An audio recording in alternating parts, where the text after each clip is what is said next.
Bonjour les anatomistes et bienvenue dans cette nouvelle vidéo consacrée à l'ostéoarthrologie du tronc. Aujourd'hui nous allons étudier les caractéristiques individuelles des vertèbres lombaires. On va s'intéresser plus particulièrement à L1 dans une moindre mesure et à L5 qui se trouve ici.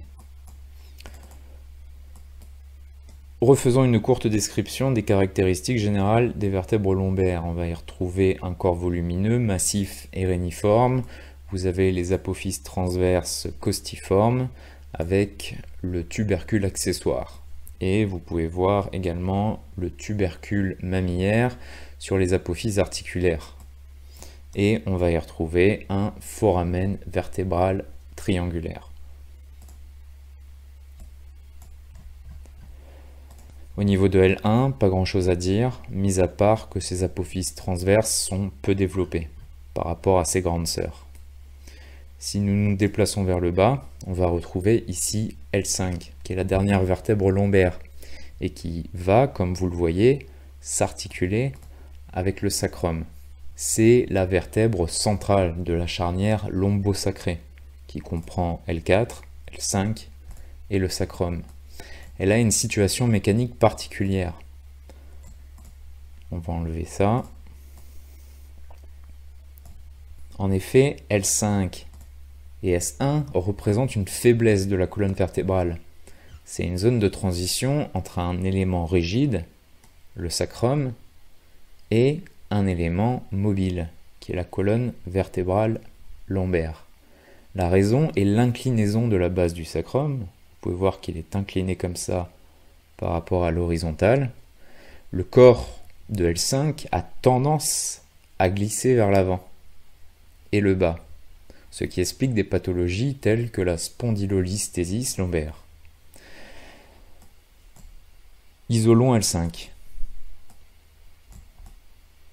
Vous voyez que son corps est gros. D'ailleurs, c'est le plus gros de toutes les vertèbres.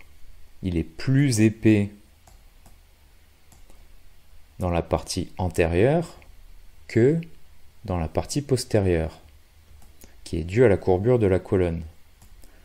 Vous avez les apophyses articulaires qui sont davantage séparées pour s'articuler avec le sacrum. Regardons ça. Plus on descend dans la colonne lombaire, et plus on se rend compte d'une augmentation de la taille transversale entre les deux apophyses articulaires. Vous voyez que chez L5, elles sont très séparées pour s'articuler avec le sacrum, ici. Concernant le processus épineux, il est court et horizontal. Les apophyses transverses de L5 sont courtes, épaisses, beaucoup plus courtes que L4, car elles sont gênées par la proéminence des ailes iliaques que vous pouvez voir ici. Parfois, il peut exister une sacralisation de L5 où les apophyses transverses viennent se souder au sacrum. Au niveau des ligaments,